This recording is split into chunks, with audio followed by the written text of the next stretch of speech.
Hello, good morning everybody. Welcome all of you in online classes of school.com. Last video lecture में हम लोगों ने exercise 3.4 cover कर ली थी, यानी इनवर्स निकालना सीख लिया था। इस वीडियो लेक्चर में हम लोग मिसलेनियस के एग्जांपल्स और क्वेश्चंस को करेंगे। तो पहला ही जो एग्जांपल है मिसलेनियस का, एग्जांपल नंबर 26, वो बोल के आ रहा है हम लोगों से, इफ ए इक्वल दे रखा है cos थीटा sin थीटा minus sin theta cos theta, ये हमें एक मैट्रिक्स दे रखी है। देन प्रूव करना है a to the power n, a की पावर n जो होगा वो cos n theta sin n theta minus sin n theta cos n theta, और किसके लिए? फॉर n बिलोंग्स कर रहा है कैपिटल n से, यानी कि n क्या है? नेचुरल नंबर है। देखिए ऐसे स्टेटमेंट हम लोगों ने पहले किसी चैप्टर में पढ़े हुए हैं। फॉर n पॉजिटिव इंटीजर है या n नेचुरल नंबर है, a की पावर n, यानी जो प्रूफ होते थे वो हमारे n के टर्म में होते थे। वो हम लोगों ने पढ़े थे क्लास 11th के चैप्टर नंबर 4 मैथमेटिकल इंडक्शन में। क्या पढ़ा था हम लोगों ने कि अगर हमें एक स्टेटमेंट दिया होता था, उसकी हेल्प से हमें एक और स्टेटमेंट प्रूफ करना होता था जो n के टर्म में होता था। तो यहां हमें n के टर्म में यानी a की पावर n को हमें प्रूफ करना है। तो हम यहां भी किसको यूज करेंगे? प्रिंसिपल ऑफ मैथमेटिकल इंडक्शन को। तो लिखेंगे y using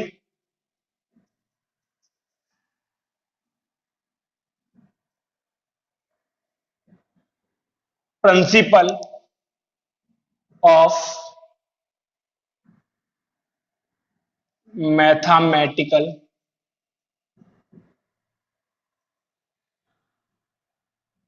induction। अब मैथमेटिकल इंडक्शन में करते क्या थे? मैथमेटिकल इंडक्शन में हम लोगों के पास एक स्टेटमेंट दिया होता था जिसे हम पीएन मानते थे। शायद आप लोगों को रिकवर हो रहा होगा, क्लास 11th का चैप्टर नंबर 4 के बारे में मैं डिस्कस कर रहा हूं।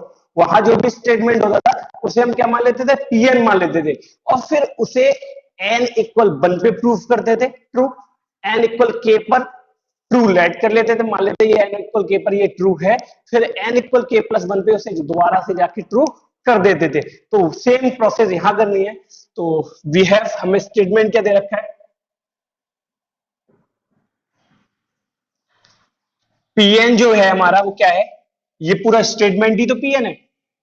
If A equal cos theta sine theta minus sine theta cos theta, then क्या प्रूफ करना है? देन आपको ए की पावर n इक्वल होगा आपका cos n theta sine n theta minus sine n theta cos n theta. किसके लिए होगा? n बिलोंग्स कर रहा होगा किसके लिए? कैपिटल n के लिए। ये आपका प्रूफ करना है। आप मतलब ये स्टेटमेंट आपने pn मान लिया। अब आपको पता है प्रोसेस क्या होता है? सबसे पहले हम लगाते हैं n इक्वल 1। तो फॉर n इक्वल 1, n की जगह आप कितना लगाने वाले हैं? 1 लगाने वाले हैं। तो जब n इक्वल 1 लगाएंगे तो आपको पता है यहां जो a की पावर n है, देखिए n इक्वल 1 कहां लगाने वाले हैं? यहां तो कहीं n दिख नहीं रहा, कहां दिख रहे हैं? यहां दिख रहे हैं। तो हम n इक्वल 1 लगाते ही हमें क्या मिलेगा? a की पावर 1 इक्वल आ जाएगा हमारा, कितना आ जाएगा? cos 1 थीटा यानी cos थीटा, n की जगह 1 लगाओगे ना, cos 1 into theta cos theta, sine theta minus sine theta cos theta. अब देखिए a की पावर 1 इक्वल आ गया ये, और ये तो हमें ऑलरेडी गिवन था ना। ये कह रहा था if this equal to this, a की पावर 1 इक्वल है cos थीटा sin थीटा minus sin theta cos theta, ये तो हमें पता है। तो दिस इंप्लाइज दैट, ये क्या इंप्लाइज कर रहा है? LHS बराबर आ गया हमारा RHS के। देखिए हमने जैसे ही n इक्वल 1 लगाया है इसमें, वैसे ही हमें क्या मिला? ये कंडीशन मिली, a की power 1 is equal to this, और ये तो हमें पता है, ये पहले से ही हमें गिवन है। तो LHS बराबर RHS, तो then it is true for n equal 1। फिर क्या करेंगे? n इक्वल k पुट करेंगे। फॉर n इक्वल k, जैसे n इक्वल k लगाएंगे आप, क्या मिलेगा? a की पावर k, n की इक्वल के यही तो लगाना है, a की पावर k इक्वल मिल जाएगा आपको कॉस के थीटा साइन के थीटा माइनस साइन के थीटा कॉस के थीटा। और जो भी के पर हमें स्टेटमेंट मिलता है उसे हम लोग हमेशा ही क्या कर लेते हैं, टू लेट कर लेते हैं। Let it is true for N is equal to K. इसे आप क्या मान लोगे, फर्स्ट इक्वेशन मान लेंगे। क्लियर हुआ आप लोग को? दोबारा समझ लेते हैं। एन इक्वल 1 लगाना था, 1 पे हमने देखा एलएचएस बराबर आरएचएस आ गया, तो इसका मतलब ये ट्रू है। एन इक्वल के लगाएंगे, जैसे के लगाएंगे हम जो भी स्टेटमेंट आएगा, जो भी कंडीशन बनेगी उसे हम हमेशा क्या कर लेते हैं, लेट कर लेते हैं। Let it is true, let it is true for N is equal to K, और इस इक्वेशन नंबर हमने फर्स्ट मान लिया है। अब क्या करने वाले हम लोग, अब लगाएंगे हम N equal K plus 1 for N equal K plus 1। जैसे एन इक्वल के प्लस 1 लगाएंगे तो क्या मिलेगा, देखिए एन की जगह के प्लस 1 लगाएंगे तो ए की पावर के प्लस 1 इक्वल आएगा आपका cos K plus 1 into theta sine K plus 1 into theta minus sine K plus 1 into theta cos K plus 1 into theta. ये आ गया।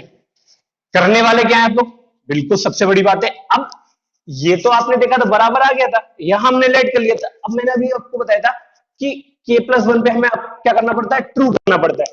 ट्रू का मतलब प्रूव करना पड़ता है ये सही है, एलएचएस बराबर आरएचएस है। अभी ये इसके बराबर है या नहीं है हमें नहीं पता, तो हम क्या करेंगे, एलएचएस को टेक करेंगे। ऑन टेकिंग एलएचएस, जैसे ही एलएचएस को लेंगे आप, वैसे हम लोग को क्या मिलेगा, ए की पावर के प्लस 1 इक्वल क्या होगा, ए की पावर के इंटू ए की पावर 1। क्लियर हुआ? समझ में आप लोग? हमें क्या करना है, इसे प्रूव करना है एलएचएस बराबर आरएचएस। तो हम क्या करेंगे, एलएचएस को टेक करेंगे। अगर एलएचएस को लेने के बाद हमारा आरएचएस आ जाता है तो ये ट्रू हो जाएगा। तो हमें क्या करना है, अब ए की पावर के की वैल्यू लगानी है, क्या है, कॉस के थीटा साइन के थीटा माइनस साइन के थीटा कॉस के theta cos theta sine theta minus sine theta cos theta. ये आ गया। क्या करेंगे अब आप, मल्टीप्लीकेशन करेंगे। आपको पता है दो मैट्रिक्स दिख रहे हैं, आप मल्टीप्लाई करेंगे फर्स्ट रो का फर्स्ट कॉलम से, करिए मल्टीप्लाई। कॉस के theta cos theta minus sine के थीटा साइन थीटा कॉस के theta cos theta minus sine के theta sine theta. First row का सेकंड कॉलम से कॉस के थीटा साइन के थीटा कॉस थीटा कॉस के theta sine theta plus sine के theta cos theta. Second row का first column से minus sine के theta cos theta minus cos के theta sine theta minus sine के theta cos theta minus cos के theta sine theta. Multiplication कर रहे हैं, सिंपली मल्टीप्लीकेशन, कोई दिक्कत नहीं है इसमें। अब सेकंड रो का सेकंड कॉलम से करेंगे, माइनस प्लस माइनस साइन के थीटा साइन थीटा और प्लस कॉस के theta cos theta minus sine के theta sine theta plus cos के थीटा कॉस थीटा। यहां तक आप लोगों को समझ में आया? कर क्या सकते हैं, लिख सकते क्या सकते हैं आगे, इससे हम लोग लिख सकते हैं cos A cos B minus sign A sine B. देखिए दोबारा, cos A cos B minus sign A sine B. Cos A plus B का फॉर्मूला होता है, यानी कॉस ए की वैल्यू के थीटा प्लस बी की value theta. Cos A sine B plus sign A cos B, यानी sign A cos B plus cos A sine B. किसका formula होता है, साइन ए प्लस बी का, साइन ए plus B. ए plus B का मतलब के theta plus theta. Minus इन दोनों से जैसे ही कैरी करेंगे क्या बचेगा आपके पास, sign A cos B plus cos A sine B, यानी साइन ए प्लस बी यानी के theta plus theta. Cos A cos B minus sign A sine B, इसका फॉर्मूला हो गया कॉस ए प्लस बी का, यानी कॉस के थीटा प्लस थीटा। क्या हो जाएगा ये, cos K plus one of theta, theta बाहर निकालेंगे, इसमें से थीटा बाहर निकालेंगे, sign K plus one of theta, ऐसे ही यहां से थीटा बाहर निकालेंगे, minus sine K plus one of theta, और यहां भी आप थीटा बाहर निकालेंगे तो ये हो जाएगा cos K plus one of theta. तो आपने देखा कि जो वैल्यू आई है वो किसके बराबर आ गई, आरएचएस के इक्वल आ गई, और बराबर लिख देंगे हम इसे, क्या लिखेंगे बराबर, आरएचएस। ऊपर लिख देता हूं मैं, लिखेंगे आगे इक्वल आरएचएस। अब ये जो वैल्यू आई है वो किसके इक्वल आ गई, आरएचएस के इक्वल आ गई, तो क्या लिखेंगे आगे हम, then it is true for n is equal to k plus one, ये n equal k plus one के लिए ट्रू हो गया। तो क्या लिखेंगे आगे, लिखते क्या, हेंस y PMI, PMI का मतलब समझते हैं आप, प्रिंसिपल ऑफ मैथमेटिकल इंडक्शन। हमने देखा कि हमने प्रूफ कर दिया किससे, PMI से, प्रिंसिपल ऑफ मैथमेटिकल इंडक्शन से। क्या प्रूफ किया, Pn इज ट्रू, जो Pn स्टेटमेंट था वो क्या हो गया, is true for all n belongs to capital N। किसके लिए, फॉर ऑल, इसे कहते हैं फॉर ऑल, फॉर ऑल सभी के लिए, किस सभी के लिए, अगर n क्या है, कैपिटल N से बिलोंग कर रहे हैं। तो ये आपका एग्जाम्पल नंबर 26 कंप्लीट हो जाता है। ठीक है, आप इसे नोट कर सकते हैं। तो अब हम लोग एग्जाम्पल नंबर 27 और 28 दोनों ही एग्जाम्पल देख लेते हैं। हमारे पास केवल दो ही एग्जाम्पल्स बचे हुए हैं। क्या है एग्जाम्पल नंबर 27 एग्जाम्पल हम लोगों से बोल रहा है कि if A and B are symmetric matrix, अगर ए एंड वी क्या है, सिमेट्रिक मैट्रिक्स है। सिमेट्रिक मैट्रिक्स की कंडीशन हम लोगों को पता है, सिमेट्रिक मैट्रिक्स में इनका ट्रांसपोज करने पर उन्हीं के इक्वल आता है, यानी ए अगर सिमेट्रिक है तो ए डैश बराबर होगा, सिमेट्रिक है तो वी डैश बराबर वी होगा। अब सेम ऑर्डर, किस ऑर्डर की है, सेम ऑर्डर की है, so that A B is symmetric. तो ये कह रहा है ए बी क्या होगा, सिमेट्रिक होगा इफ एंड ओनली इफ, कब, A and B commute, A and B commute, commute का मतलब कम्यूटेटिव लॉ समझते हैं आप लोग, ए बी बराबर बी ए, आगे लिखा हुआ भी है दैट इज ए बी बराबर बी ए। सिंपल वर्ड्स में इस क्वेश्चन को समझ लेते हैं। इन्होंने दिया हुआ है कि ए एंड बी क्या है, सिमेट्रिक मैट्रिक्स है। तो जब सिमेट्रिक मैट्रिक्स है तो आपको प्रूव करना है कि ए बी यानी ए इंटू वी भी सिमेट्रिक होगा, कब, जब A B is equal to B A है। तो हम क्या करेंगे, सॉल्व कैसे करेंगे इसे, सॉल्व कर रहा हूं मैं 27 को, ठीक है ना। गिवन है हमें ए सिमेट्रिक, इसका मतलब ए डैश बराबर ए, बी सिमेट्रिक इसका मतलब वी डैश बराबर वी है, ठीक है ना। अब आपको ये प्रूफ करना है कि ए बी सिमेट्रिक तभी होगा जब ए बी बराबर होगा वी ए के। तो दो कंडीशन है, या तो हम मान सकते हैं ए बी बराबर वी है तो हम ए बी को सिमेट्रिक प्रूफ कर सकते हैं, या हम ए बी को पहले से ही सिमेट्रिक मान लें तो हम ए बी बराबर बी प्रूफ कर सकते हैं, कोई दिक्कत तो नहीं है। क्या करेंगे, दोबारा समझ लेते हैं। ए बी सिमेट्रिक होगा कब होगा, जब ए बी बराबर बी है, तो हम ए बी को सिमेट्रिक रिलेट कर लें और ए बी बराबर बी ए प्रूफ कर दें, आंसर आ जाएगा। या फिर हम क्या कर लें, ए बी बराबर बी ए मान लें और ए बी को सिमेट्रिक कर लें, कोई दिक्कत। तो मैंने क्या किया, लेट कर लिया A B is symmetric matrix, then क्या होने वाला है, ए बी सिमेट्रिक होगा तो ए बी का ट्रांसपोज इक्वल होगा ए बी के। अरे अगर ए इंटू बी सिमेट्रिक है तो क्या होगा, ए बी का जो ट्रांसपोज करेंगे वो ए बी के बराबर होगा, लेकिन ए बी का ट्रांसपोज होगा क्या वैसे हमारा, वी डैश ए डैश बराबर होगा ए बी के। वी डैश को क्या लिख सकता हूं मैं, बी लिख सकता हूं, वी और ए डैश को ए बराबर ए बी के। आपने देखा कि जैसे ही आपने ए बी को सिमेट्रिक माना था अपने आप से ए बी बराबर वी ए आ गया। तो लिख सकते हैं hence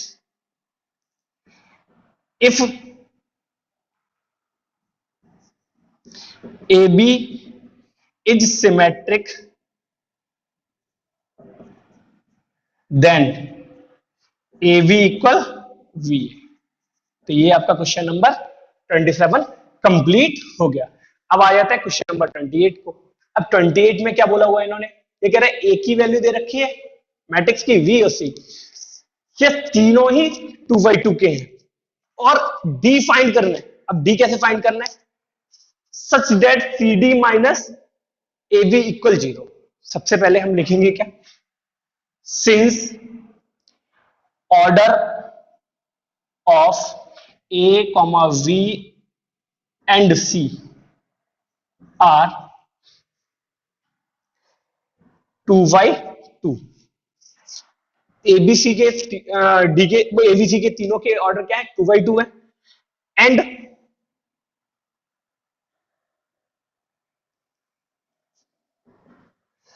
C D minus A B is defined. ये क्या है, डिफाइंड है। डिफाइंड का मतलब इसे फाइंड कर सकते हैं हम लोग। देखा है आपने, C D minus A B की वैल्यू कितनी आ रही है, 0 मैट्रिक्स के बराबर है, यानी ये डिफाइंड है। तो then order of D should be, अब होगा क्या ऑर्डर डी, मैं अलग से आपको फाइंड करना सिखा रहा हूं, उसके बाद आप डायरेक्ट वहां लिख देंगे। ये रफ वर्क पे करेंगे आप, ये देखिए 2/2, इधर क्या लिखना है हमें, सी डी। अब डी का ऑर्डर हमको पता ही नहीं है क्या है, इक्वल के, देखिए C D minus A B equal 0 है ना, तो मैं ए बी को जब इधर ट्रांसफर करूंगा तो ए बी बराबर आ जाएगा किसके बराबर आ जाएगा, सी डी के। तो ए का ऑर्डर लिख लिए, चलिए यहां मैं बी का ऑर्डर लिख लेता हूं और यहां मैं लिख लेता हूं सी का, और यहां लिख लेता हूं मैं डी का, यानी m/n लिख लेता हूं। चलिए ठीक है, कोई दिक्कत नहीं, m/n। सबसे पहली बात जो आप लोगों को बताई गई थी वो ये बताया गया था, मैट्रिक्स मल्टीप्लीकेशन तभी पॉसिबल है जब पहली मैट्रिक्स में नंबर ऑफ कॉलम्स बराबर हो दूसरे में नंबर ऑफ रोज के, यानी कि ये 2 इक्वल होना चाहिए m के, यानी m की वैल्यू तो मिल गई 2। क्लियर हुआ आप लोग को, ये मैट्रिक्स मल्टीप्लीकेशन की जो वीडियो मैंने बनाई थी उसमें आपको मिल जाएगा, ठीक है। अगर आपने नहीं देखा है तो आप देख सकते हैं दोबारा जाके। उसके बाद मैंने क्या बताया था, मैंने कहा था जो भी ऑर्डर आता है ये तो आपस में कैंसिल आउट हो जाते हैं, उसके बाद जो इसका इधर आरएचएस का ऑर्डर आएगा वो आएगा 2/n, और इधर एलएचएस का ऑर्डर क्या आएगा, देखा 2 से 2 कैंसिल आउट हो जाएगा, इधर ऑर्डर क्या बचेगा 2/2। कंपेयर करो 2/2 को 2/n से, तो n बराबर भी कितना आ जाएगा, 2 आ जाएगा। क्लियर हुआ, तो इसका मतलब ये है उसका ऑर्डर हमने माना था 2/2, सॉरी m/n, और m की वैल्यू भी 2 मिल गई, n की वैल्यू भी 2 मिल गई, तो शुड भी कितना होना चाहिए, 2/, यहां तक की बातें समझ में आई आप लोग को। डी का ऑर्डर तो फाइंड करना सीख लिया, आगे आपको एक्सरसाइज में भी ऐसे ही क्वेश्चन मिलेगा, उसमें आप ऐसे ही ऑर्डर फाइंड कर लेंगे डी का, या जो भी आपकी क्या होगी मैट्रिक्स जिसे फाइंड करना उसका ऑर्डर फाइंड कर लेंगे, उसके बाद आप आराम से फाइंड कर सकते हैं। अब देखिए ऑर्डर मिल गया मैं डी का, अब जब डी का ऑर्डर मिल गया तो मैं डी फाइंड ही करना है, तो लेट डी इक्वल मान लेते हैं ये डी है जो है एक्स वाई जेड डब्ल्यू, कोई दिक्कत नहीं है। डी मैट्रिक्स हमें 2/2 की बनानी थी, मान लिया। सच दैट कैसी है, C D minus A B equal 0, this implies that C D equal A B, C की वैल्यू लगाइए, कितनी है सी की वैल्यू हमारे पास 2538। फिर किसकी वैल्यू लगानी है, मैं डी की वैल्यू कितनी हमने लेट किया है X Y Z W equal, अब किसकी वैल्यू लगानी है, ए की वैल्यू कितनी है हमारे पास 2 - 1 3 4। फिर किसकी वैल्यू लगानी है हमें, वी की, कितनी है हमारे पास 5 2 7 4। क्या करेंगे आप, मल्टीप्लीकेशन करेंगे दोनों साइड, करिए। फर्स्ट रो का फर्स्ट कॉलम से 2x + 5z, 2y + 5w, इसका इससे करेंगे 3x + 8z और 3y + 8w।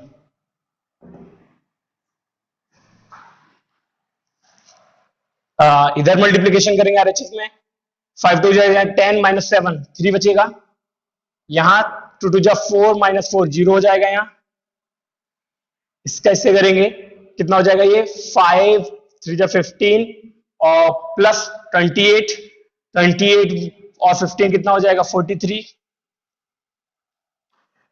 दोबारा मल्टीप्लाई कर लेते हैं 5 3 जा 15 प्लस 28 43। इसका ऐसे करेंगे तो कितना आएगा 6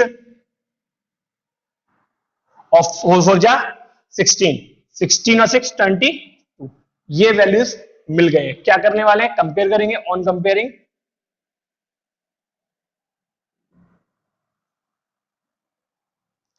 जैसे ही कंपेयर करेंगे तो क्या मिलेगा आपको 2x plus 5z equal 3x plus 8z equal 43। यहां हो जाएगा आपका 2y plus 5w equal 0, 3y plus 8w equal 22। इन्हें आप सॉल्व कर लेंगे x y, इन दोनों को जब सॉल्व करेंगे तो आपको x और z की वैल्यू मिल जाएगी। इन दोनों को जब सॉल्व करेंगे आपको y और w की वैल्यू मिल जाएगी। तो जैसे ही आपको x की z की y की w की वैल्यू मिलेगी वो आप इसमें d में पुट कर देंगे। यहां तक आप नोट कर लीजिए। चलिए सॉल्व कर लेते हैं इन्हें। कैसे सॉल्व करेंगे, ये हो जाता है आपका 2x, ये फर्स्ट और ये सेकंड, थर्ड, फोर्थ। क्या करेंगे आप from first and second,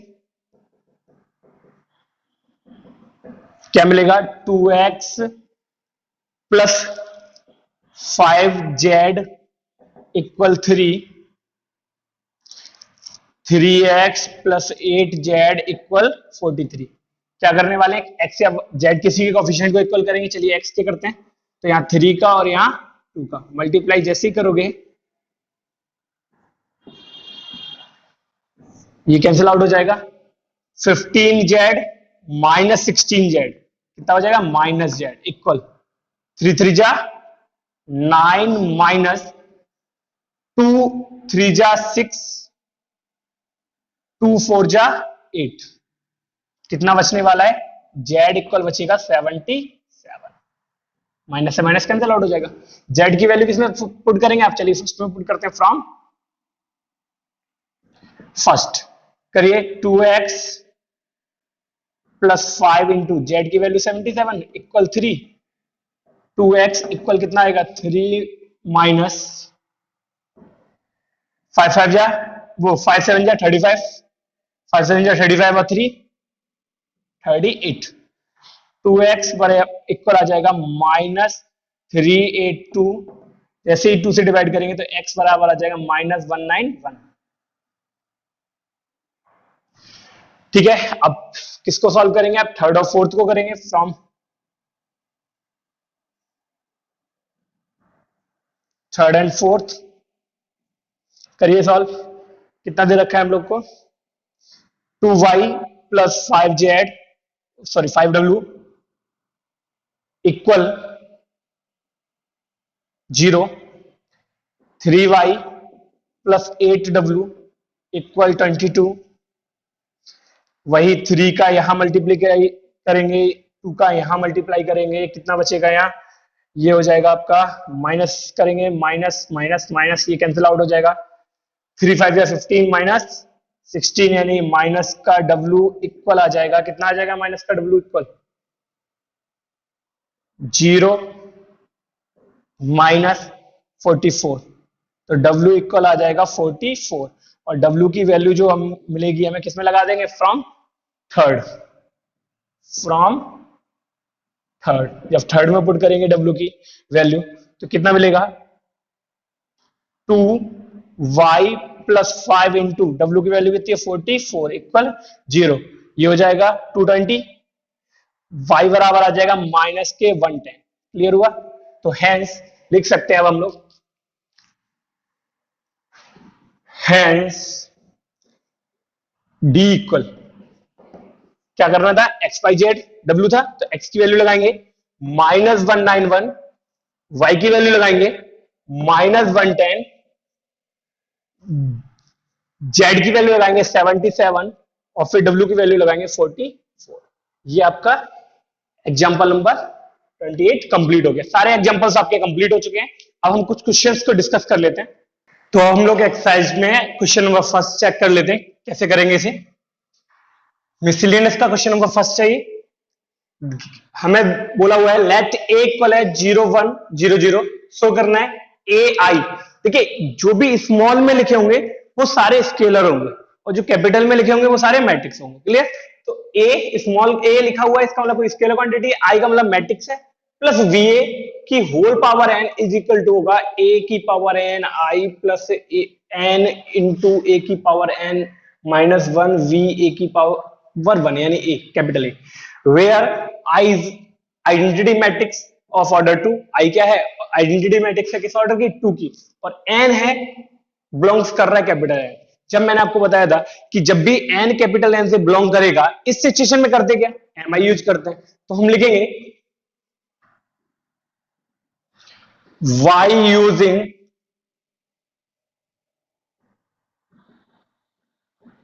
principal of mathematical induction. ठीक है, क्या होगा? प्रिंसिपल ऑफ मैथमेटिकल इंडक्शन कैसे यूज करेंगे आप? सबसे पहले आपको पता है, मैंने कहा था जो स्टेटमेंट होता है वो पीएन होता है। पीएन क्या है? सच डेट लेट ए इक्वल है 0 1 0 0, देन आपको प्रूव करना है, क्या प्रूव करना है? ए आई प्लस वी ए की whole power N equal A की power N I plus N A की power N minus one V A. ये तो प्रूफ करना है।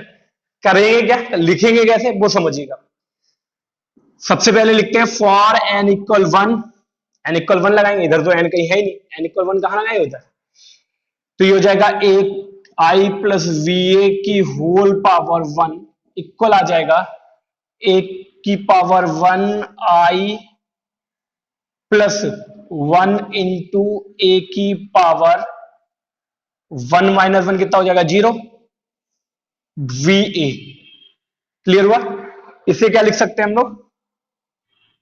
ए आई plus V A equal A की पावर वन ए हो जाएगा आई, ए की पावर 0 1 हो जाएगा, वन इंटू वन वन, बचेगा क्या? V A. This implies that LHS बराबर आ गया किसके? आरएचएस के। जब एलएचएस आरएचएस के बराबर आ गया देन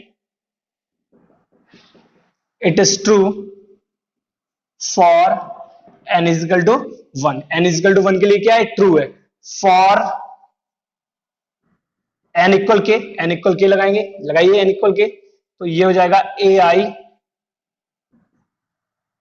प्लस वी ए की होल पावर के इक्वल ए की पावर के आई प्लस के इंटू ए की power K minus one V ए।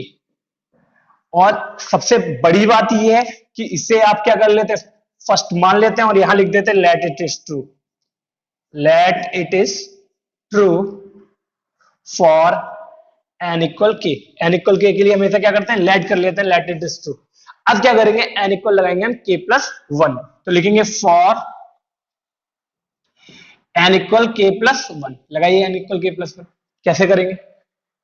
कहां लगाना है? यहां लगाना है। ए की ए आई प्लस वी ए की होल पावर के प्लस वन इक्वल ए की पावर के प्लस वन आई प्लस के प्लस वन इंटू ए की पावर के प्लस वन माइनस वन करोगे के बचेगा वी ए। दोबारा सुनिएगा, आपने क्या लगाया? के प्लस वन लगाया। ए आई प्लस वी ए की होल पावर के प्लस वन, ए की पावर के प्लस वन आई, के प्लस वन, ए की पावर के प्लस वन माइनस वन करोगे के बचेगा वी ए। अब ये इसके बराबर प्रूफ करना है हम लोग। अब सबसे बड़ी बात है के प्लस वन पे ये आएगा तो ये इसके बराबर है या नहीं है, तो कैसे करेंगे? लास्ट क्वेश्चन की तरह एलएचएस ले लेंगे हम लोग।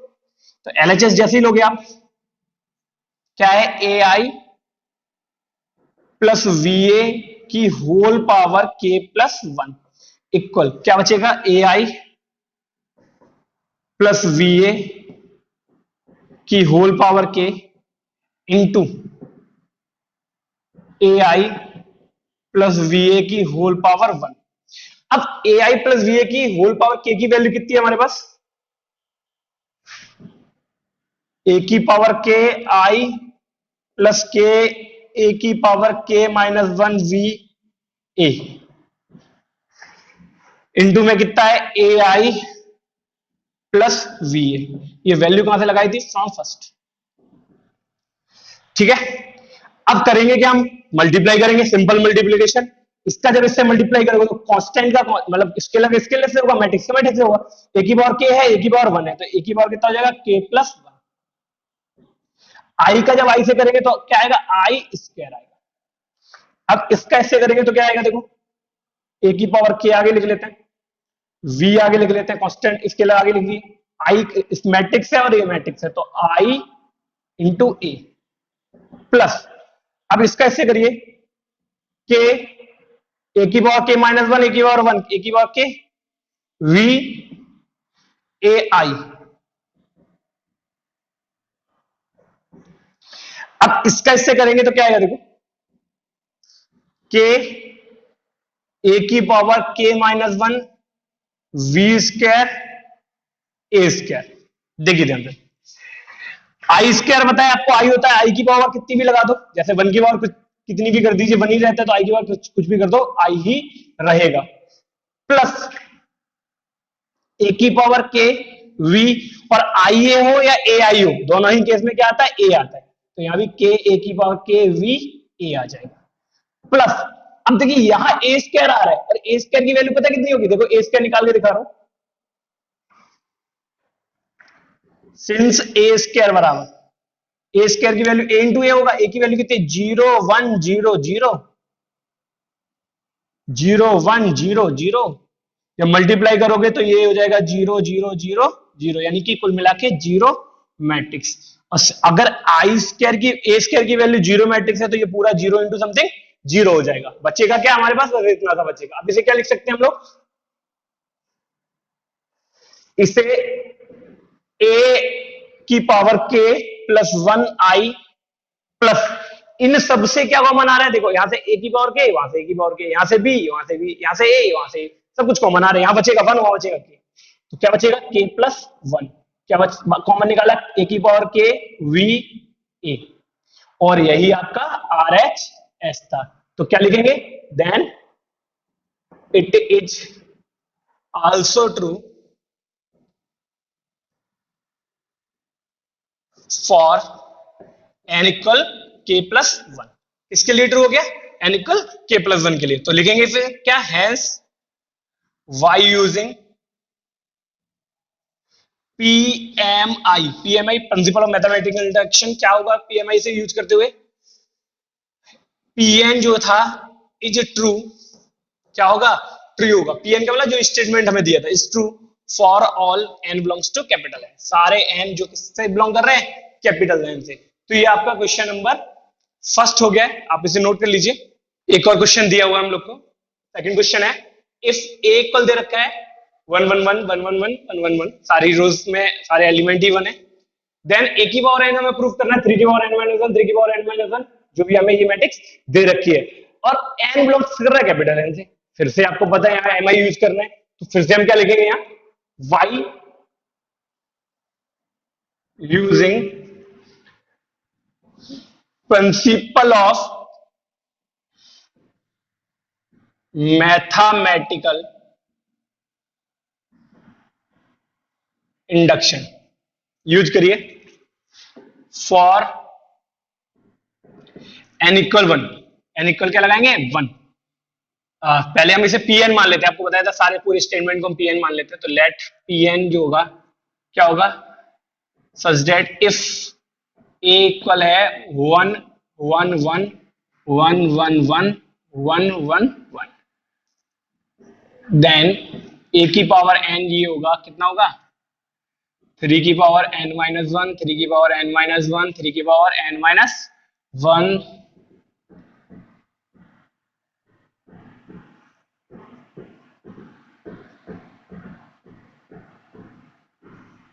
ये तो ऊपर आपको क्वेश्चन दिया होगा, क्वेश्चन आपको स्टार्ट का करना कहां से करना है, by using principle of mathematical induction. Clear, इतना लिख लिया आप लोगों ने, तो फिर सबसे पहले लिखेंगे फॉर n इक्वल 1 के लिए n इक्वल 1 लगाएंगे, कहाँ लगाएंगे, उधर ही तो लगाने वाले हैं, तो a की पावर 1 इक्वल आ जाएगा 3 की पावर 1 माइनस 1 0, 3 की पावर 0, 3 की power 0,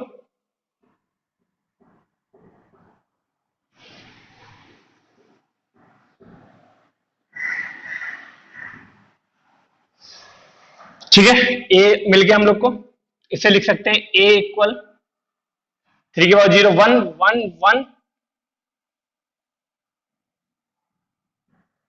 this implies that LHS बराबर आ गया किसके, RHS के। जब LHS RHS के बराबर आ गया तो क्या लिख सकते हैं, then it is true for n equal 1। फिर क्या लिखेंगे, फॉर n इक्वल k, लिखिए के a की पावर k इक्वल a की पावर k क्या होगा, 3 की पावर k माइनस 1, 3 की पावर k माइनस 1, 3 की power k minus 1,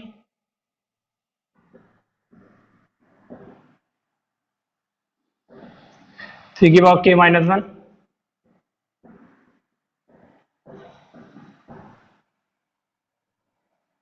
clear.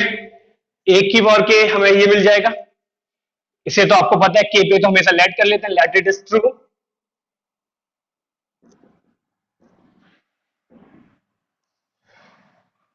True for n is equal to K, n is equal to K लिए क्या है ये, ट्रू है।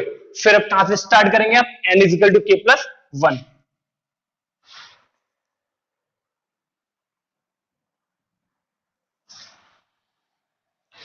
For n is equal to K plus 1,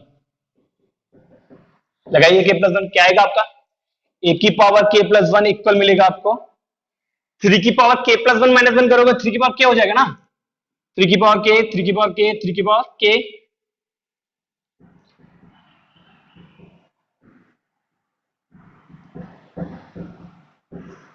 ये आपको मिल गया।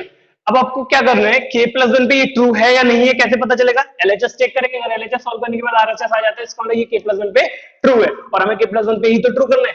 तो हम सबसे पहले लेंगे LHS, LHS में है a की पावर k प्लस 1, जिसे हम a की पावर k इंटू a की पावर 1 लिख सकते हैं, a की पावर k की वैल्यू हमारे पास है 3 की पावर k माइनस 1, 3 की पावर k माइनस 1, 3 की पावर k माइनस 1, 3 की पावर k माइनस 1, 3 की पावर k माइनस 1, 3 की पावर k माइनस 1,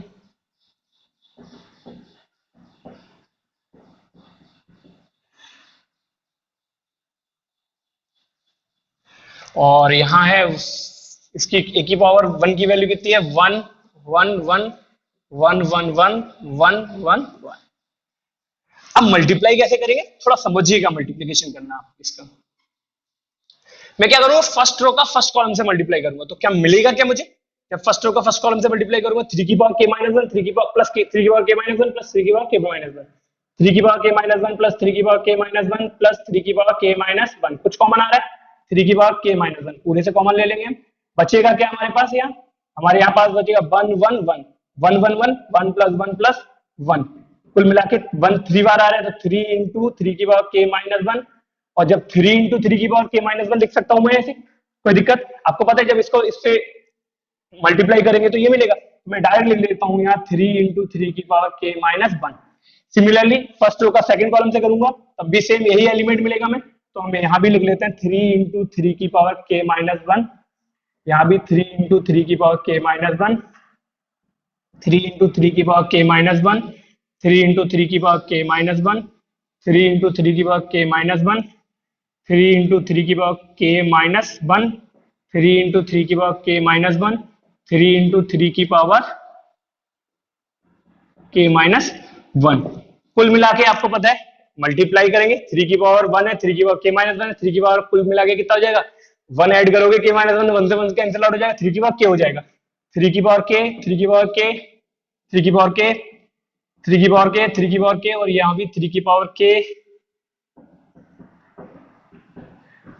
कुल मिला के ये RHS के बराबर आ गया, किसके बराबर आ गया, RHS के। तो क्या लिखेंगे वही दोबारा से, then it is also true for n is equal to k plus 1।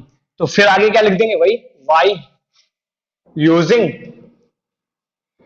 PMI, किसको यूज करते हो आप? प्रिंसिपल ऑफ मैथमेटिकल इंडक्शन को। पीएन इज ट्रू, पीएन का वाला जो स्टेटमेंट दिया है is true for all N belongs to capital N, सारे उन एन के लिए जो कैपिटल एन से बिलोंग कर रहे हैं। तो यहां तक आप लोगों को समझ में आ गया होगा मुझे लगता है, क्लियर, कोई भी डाउट नहीं होगा। नेक्स्ट क्वेश्चन और चेक कर लेता हूं मैं, इसे नोट कर लीजिए। तो नेक्स्ट क्वेश्चन हम लोग क्वेश्चन नंबर 5 देखते हैं। क्वेश्चन नंबर 3 आप लोग कर पाएंगे, एमआई से होने वाला है। क्वेश्चन नंबर 4 में जो भी है वो आपको मैंने प्रॉपर्टीज में प्रूव कराया है। वो आप क्वेश्चन नंबर 4 पीछे जब प्रॉपर्टीज मैंने प्रूव कराए थे कि अगर ए और बी सिमेट्रिक है तो ए बी माइनस बी ए क्या होगा, इसके सिमेट्रिक होगा। ये मैंने आपको प्रॉपर्टी में सिमेट्रिक और इसके सिमेट्रिक की प्रॉपर्टीज में प्रूव कराया है, वहां जाके आप चेक कर सकते हैं, वहां आपको ये क्वेश्चन मिल जाएगा। क्वेश्चन नंबर 5 कराता हूं मैं।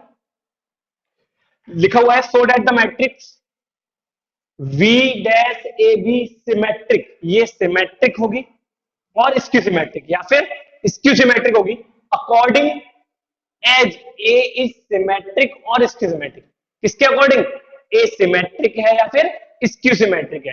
तो सबसे पहली कंडीशन डाल देते हैं हम लोग, ए क्या है? सिमेट्रिक है।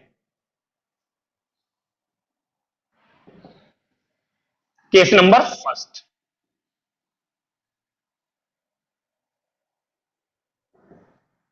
if A is symmetric तो देन A डैश क्या होगा? A के बराबर होगा। एंड अब आपको क्या दिखाना है? इससे इस भी सिमेट्रिक दिखाना है। आपको पता है इसने बोला कि B डैश A भी सिमेट्रिक होगा जब A सिमेट्रिक है, B डैश A भी इसकी सिमेट्रिक हो जब ये A इसकी सिमेट्रिक है। तो नाउ किसकी बात करेंगे हम? B डैश A B का होल डैश, जिसका भी सिमेट्रिक इसकी सिमेट्रिक चेक करना है, जिस मैट्रिक्स को उसके ऊपर डैश लगा देते हैं। अब आपको बताया था अगर तीन मैट्रिक्स मल्टीप्लिकेशन में है और ऊपर डैश लगाए तो रिवर्स हो जाता है, रिवर्सिबल लॉ को फॉलो करता है।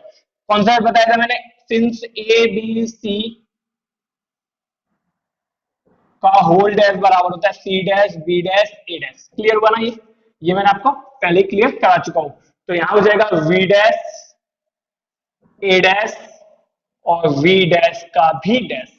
v डैश a डैश की वैल्यू कितनी है? a है, और v डबल डैश कितना होगा? v होगा। ये तो मैंने फर्स्ट से लगाई थी, फ्रॉम फर्स्ट।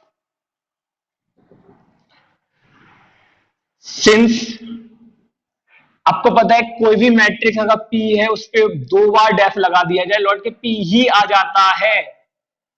तो यहां मैंने क्या लगाया? मान लेते बी डैश का डैश डबल डैश करोगे बी लौट के आएगा, और ए डैश की वैल्यू कितनी दे रखी है? ए दे रखी है। ये हमने यूज कर लिया। हमने देखा since B dash A B का होल डैश किसके बराबर आ गया? वी डैश ए वी के बराबर आ गया, उसी के इक्वल आ गया। तो हेंस क्या हो जाएगा? V dash A B is symmetric. क्या होगा? ये सिमेट्रिक होगा। कब सिमेट्रिक होगा? If A is symmetric. A क्या है? सिमेट्रिक है। क्लियर हुआ? तो इसे आप नोट कर सकते हैं। सेकंड केस भी ऐसे ही बनेगा। क्या होगा second case number? If A is skew symmetric, अगर ए स्क्यू सिमेट्रिक है तो ए डैश बराबर कितना होगा? माइनस ए होगा। अब हमें क्या करना है? अब इसे बी डैश ए बी को स्क्यू सिमेट्रिक प्रूफ करना है, तो इसका डैश निकालेंगे। जब इसका डैश निकालेंगे वही रिवर्सिबल लॉ को फॉलो करेगा। अब ए डैश की वैल्यू कितनी लगाऊंगा मैं? माइनस ए लगाऊंगा।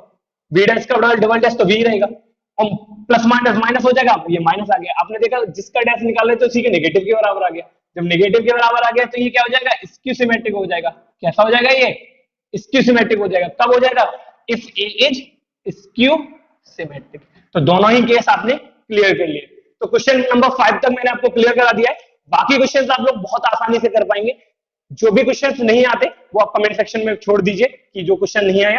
लास्ट लेक्चर मतलब लास्ट लेक्चर में मैट्रिक्स के में मैं आपको वो सारे डाउट्स क्लियर करा दूंगा। मैट्रिक्स चैप्टर से आपके पास कोई भी डाउट रहे हो तो वो भी आप कमेंट सेक्शन में छोड़ सकते हैं, वो सारे डाउट मैं क्लियर करा दूंगा। तो लास्ट लेक्चर है अब आपका मैट्रिक्स का, उसके बाद नेक्स्ट चैप्टर को हम डिस्कस करेंगे। तो जो भी है डाउट्स आप क्लियर देख इसे कंप्लीट कर लीजिए एक्सरसाइज को, मिसलेनियस को। उसके बाद जो भी डाउट्स मिलते हैं वो आप कमेंट सेक्शन में छोड़ दीजिए।